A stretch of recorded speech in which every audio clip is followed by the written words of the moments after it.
மாலதி. மாலதி அம்மாவுக்கு 1000 ரூபாய் வருதா? ஒரு நிமிஷம், வருதா? மாசத்துக்கு 1000 ரூபாய். வருஷத்துக்கு எவ்வளவு? வருஷத்துக்கு எவ்வளவு? வருஷத்துக்கு எவ்வளவு? 12,000. நீங்க என்ன வேலைக்கு போறீங்க? என்ன வேலைக்கு போறீங்க? மாசம் எவ்வளவு சம்பாதிக்கிறீங்க? ஒரு நாளைக்கு 300 ரூபாய் அவங்க சம்பாதிக்கிறாங்க. ஒரு நாளைக்கு 300 ரூபாய். 30 நாளைக்கு எவ்வளவு?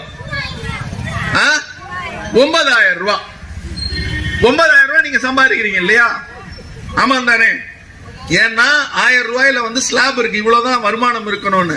நீங்க தான் சொல்றீங்க 9,000 ரூபாய் சம்பாதிக்கிறேன். நாளைக்கு நிப்பாட்டினா என்னைய கேட்க கூடாது.